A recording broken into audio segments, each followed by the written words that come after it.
The following presentation was made possible by the Alltech Media Group, a Southern California multimedia company providing exponential branding and marketing services to all their clients. The Alltech Media Group understands the value of the 3W strategy, providing their clients proven, trackable results. Let us make it easy for you to grow your business.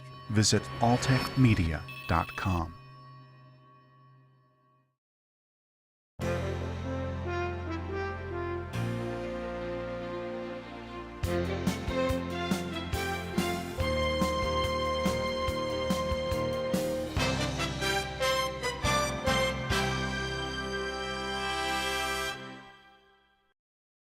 Welcome to another edition of Energy Independence Magazine.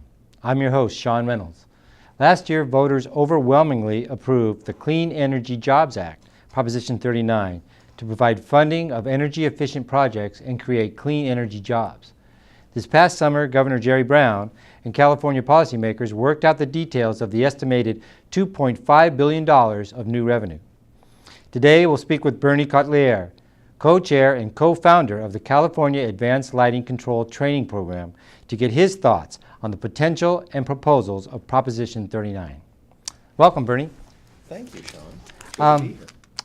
Give us an overview of Prop 39, if you can. Yeah.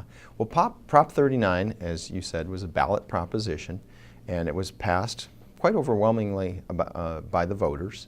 And Prop 39 was designed to provide additional funds, about $550 million a year, to schools, primarily public buildings and primarily schools, for the next 5 years to do energy projects and to improve the energy efficiency and energy operation of schools. Now, where did this money originally come from? Well, the money comes from closing a tax loophole that we had in California. So the proposition proposed that out-of-state corporations that had not been paying tax in California would have to start paying tax. That raises about $1.1 billion per year, and half of that goes to the energy work on schools. And how is that money allocated? Well, it's according to the most recent work by our legislature, roughly 89% of it will go to K-12 schools. About 11% of it will go to community colleges, and the rest will be divided up between the California Conservation Corps and workforce investment boards, which will be training veterans and youth to do energy efficiency projects and put them to work. Now, what are some of the concerns surrounding Prop 39 right now? Well, you know, there have been a lot of concerns, frankly. Some of the concerns just have to do with understanding what's going on, because the proposition was not terribly prescriptive. It left a lot of work to be done by the legislature and by the governor. So a lot of that has been worked through in the last 6 months, and it's still not quite completed. In fact, there's a Senate bill, number 73, that is working on the details of implementation, and there's a series of public hearings that are going to be held over the next month or two to get more public input as to how it will be implemented. So implementation is one of the concerns that people have. People are also concerned about how well this money will be spent. Will it actually save energy and produce energy in the way people hope it will? Will the schools and the taxpayers and the people who are funding it, will they get a good return on their investment? Those kinds of concerns. Well, along with that, what is 1565? What's the Assembly Bill 1565 about? Well, that's an interesting bill because it's not directly tied to Prop 39, but there is a relationship. And as I mentioned, one of the concerns that people have is, will the money that Prop 39 provides to schools be spent effectively? Will they get that energy efficiency and the renewables? Will they produce? And what AB 1565, I believe that, yeah, 1565, what that says, and that was passed last year, is that contractors need to be pre-qualified to do work at schools, that each district needs to have a format and a procedure for pre-qualifying contractors to make sure that they are proficient in the work, that they have the requisite experience, and that they have the financial wherewithal to be there and not to disappear while the job is in process. Well, let's talk about that. The bill 39 prescribes efficiency first and renewables later.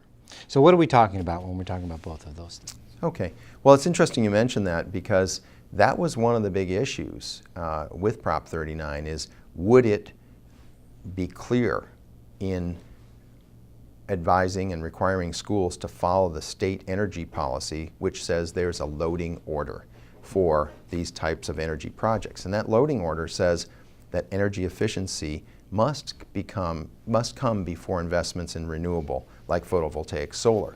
The reason for that is because energy efficiency is a lot less expensive, gives a faster payback, a better return on investment than, say, solar. Now, there's a place for solar, but it's after you do the energy efficiency work.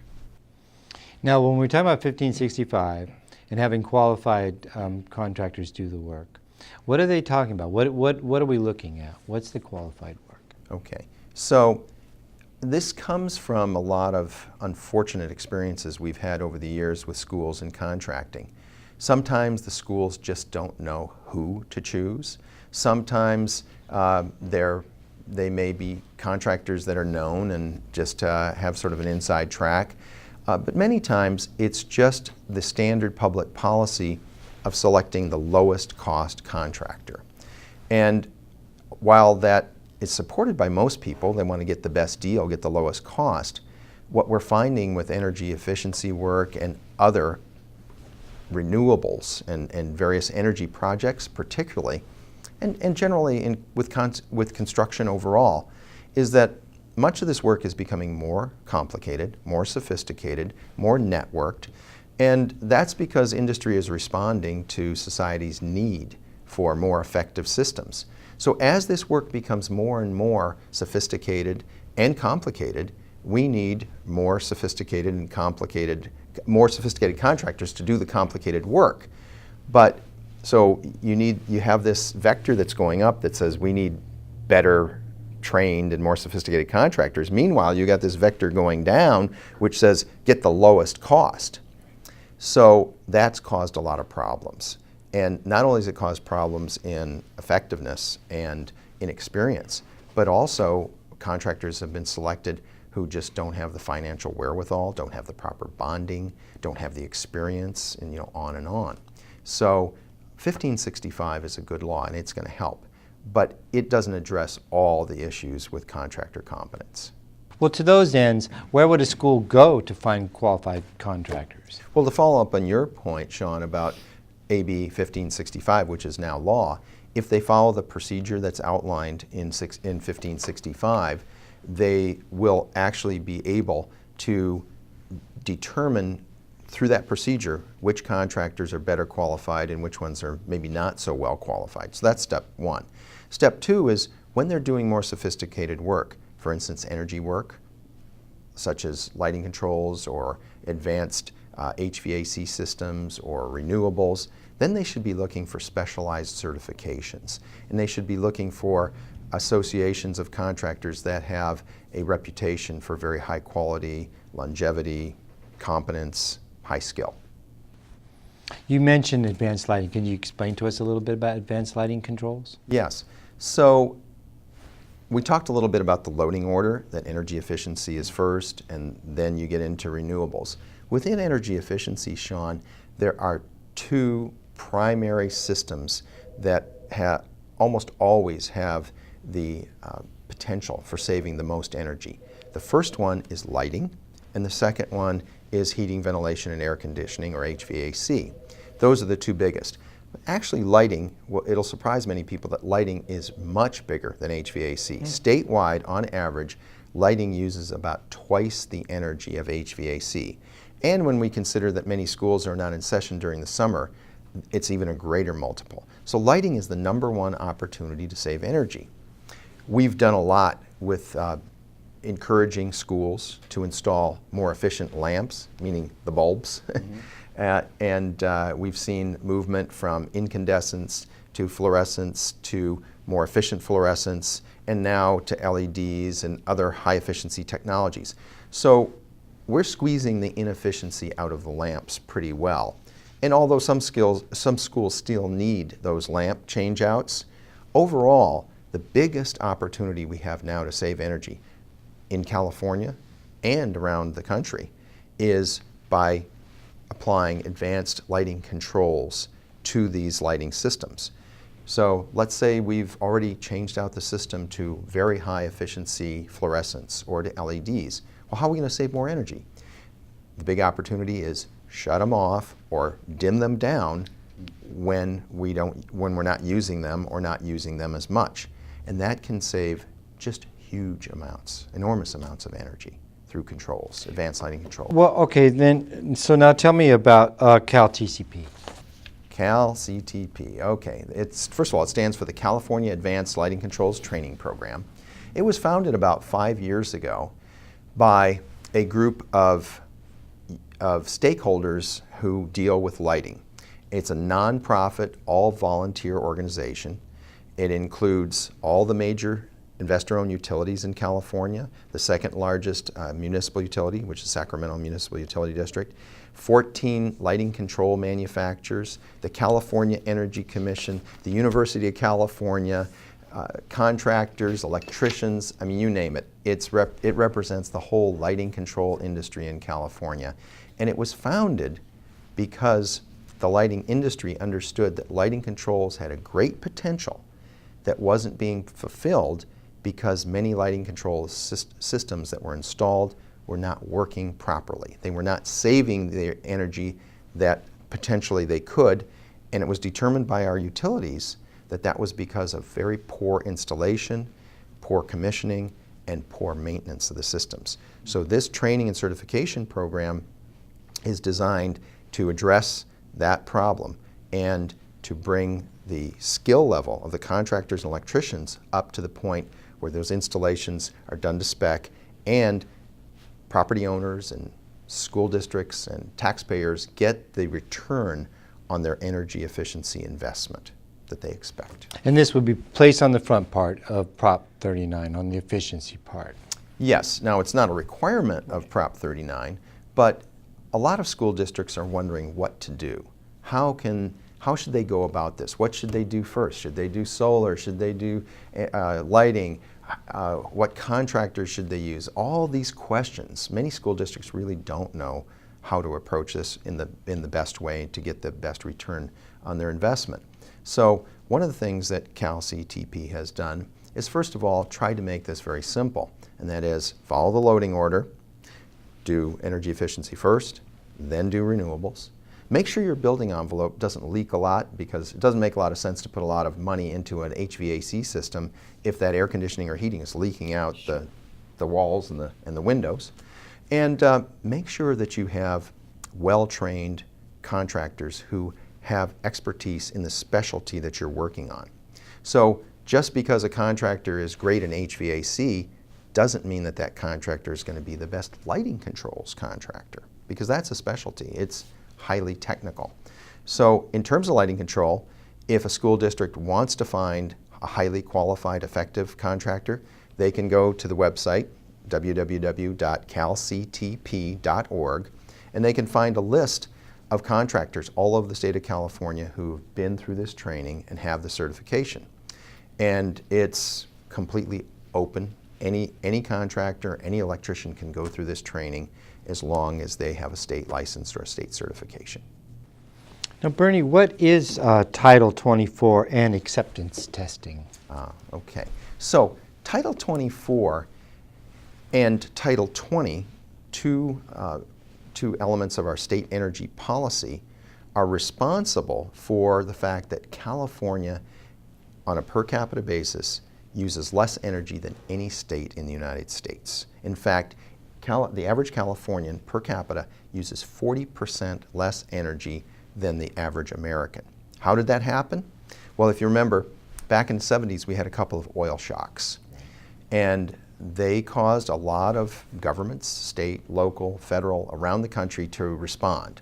Some of those governments persisted and continued in their energy conservation efforts, and others sort of dropped them by the wayside when energy became plentiful and less expensive. Fortunately for California, we developed two codes. One for appliances, for efficient appliances, that's Title 20, The other one for efficient buildings. That's Title 24. So Title 24 is the energy efficiency section of our state building code. So it's a law, and it requires contractors and property owners to do certain things when they build new buildings or when they renovate existing buildings to meet high energy efficiency standards. So that's the basic, that's what Title 24 does basically. Title 24 is updated every 3 years, Sean. And when it's updated, the California Energy Commission gets involved with what the next level of standard should be and how much we should raise the bar in terms of improving the energy efficiency of our buildings in California. That 3-year update, the next one, is going into effect this coming January 1st of 2014, and it has a lot of new energy efficiency requirements, particularly in the area of lighting and HVAC that I mentioned, because those are two of the most important ones. So in lighting, which is more my area of expertise, it is going to require a lot of lighting controls because, as I said earlier, those are the big opportunity to save energy.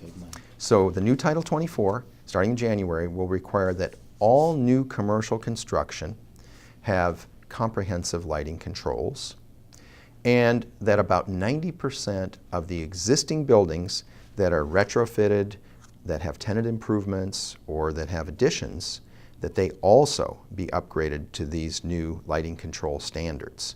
So that's going to save a lot of energy. Another thing that the new Title 24 requires is something called acceptance testing.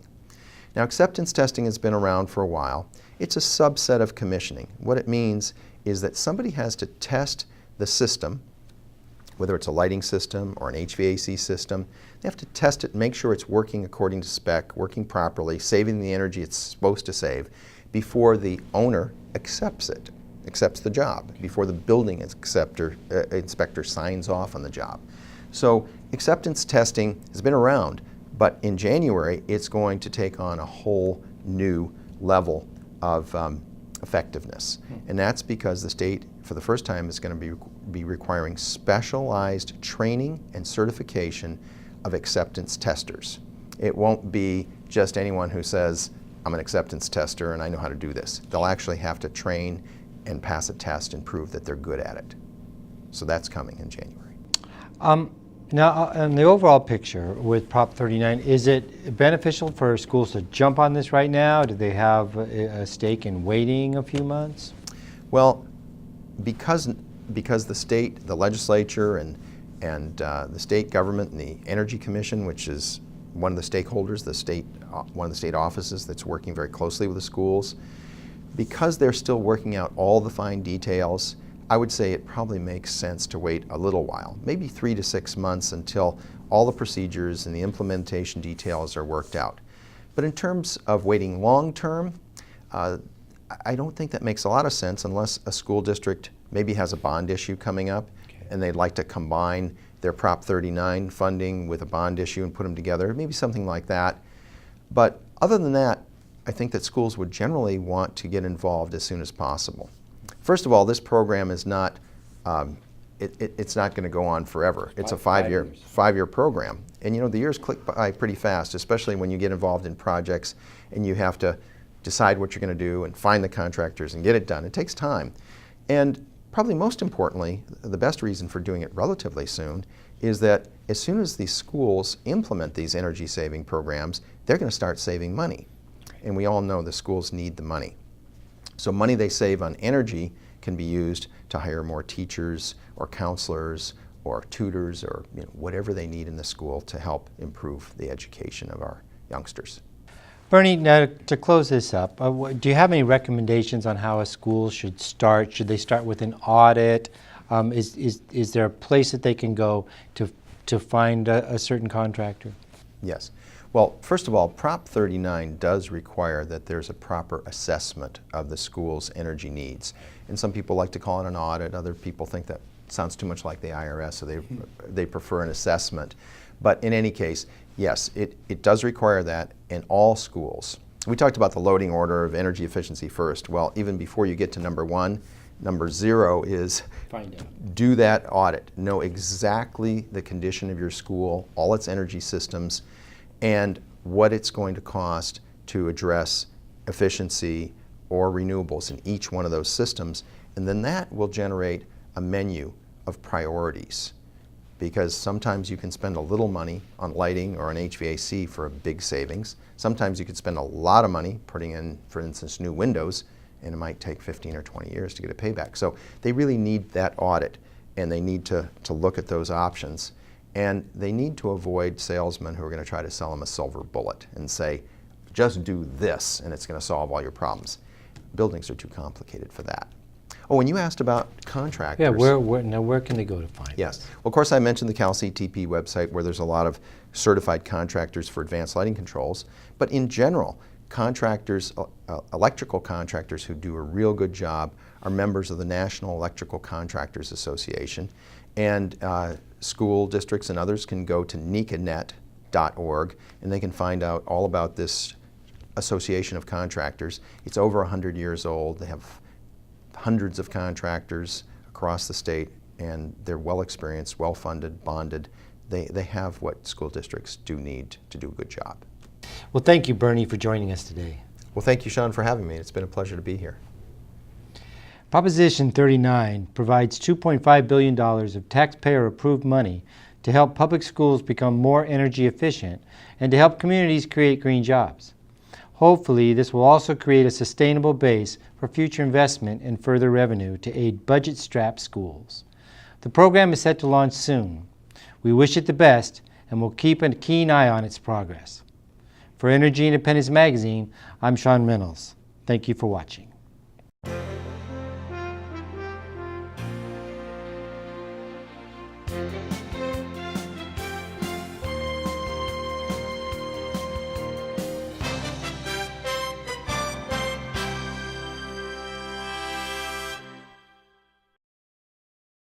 The following presentation was made possible by the Alltech Media Group, a Southern California multimedia company providing exponential branding and marketing services to all their clients. The Alltech Media Group understands the value of the 3W strategy, providing their clients proven, trackable results.